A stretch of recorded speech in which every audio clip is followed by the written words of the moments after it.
इस क्वेश्चन में हम समझने वाले हैं कि एसएससी बच्चों को अपने क्वेश्चन में एक्स्ट्रा इन्फॉर्मेशन देके कैसे ट्रैप करता है। ठीक है, तो इस क्वेश्चन में हमारे पास है कि 5 members of a family A B C D E are sitting in a row. ठीक है, एक रो में बैठे हुए हैं। तो अब से क्वेश्चन में पूछ रहा है कि how many person sits between A और डी।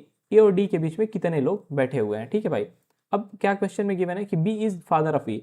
अब ये बताओ कि ए और डी के बीच में कितने लोग बैठे हैं। इसके लिए हमें ए बी सी डी ई का आपस में रिलेशन जानने का कोई ज़रूरत है क्या? नहीं है। तो ये अपने लिए एक्स्ट्रा इन्फॉर्मेशन हो गया। तो यहाँ पे आपको ट्रैप नहीं होना है। बी इज़ फादर ऑफ ई, आपको फैमिली ग्राफ यहाँ पे बनाने नहीं बैठना है। ठीक है, नहीं तो आप कंफ्यूज हो जाओगे। और D is mother of E, D और ई का रिलेशन का कोई मतलब नहीं है। A is grandmother of B, इसका भी कोई मतलब नहीं है। And sits at the extreme right, इसका मतलब है भाई अपने पास कि ए जो है एक्सट्रीम राइट में बैठती है। ठीक है, ये हो गई ए, इसका पोजीशन अपने पास फाइनल हो गया।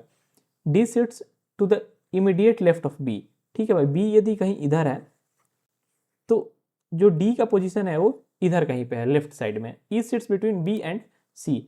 अब देखो ई क्या है भाई, बी और सी के बीच में बैठता है। तो यदि सी का पोजीशन क्या हो सकता है, यहाँ से दो पोजीशन हो सकता है सी का, या तो बी के लेफ्ट में हो जाए या फिर बी के राइट में हो जाए। तो एक बार मैं आपको बना देता हूँ दोनों। ये देखो, यदि बी के लेफ्ट में सी होगा तो यहाँ पे ई होगा और यहाँ पे सी होगा और ये ए होगा। तो डी क्या हो जाएगा भाई, यहाँ पे हो जाएगा। ठीक है, क्योंकि डी लेफ्ट में बी है। यदि अपना ए पोजीशन क्लियर था, बी इधर बैठता है और सी कहीं इधर बैठता है और ई यहाँ इन दोनों के बीच में है, तो डी क्या होगा, अभी भी एक्सट्रीम लेफ्ट ऑफ बी होगा, यानी ये डी हो जाएगा। ठीक है भाई, तो यहाँ पे अपने पास दोनों पॉसिबल पोजीशंस बन गए हैं।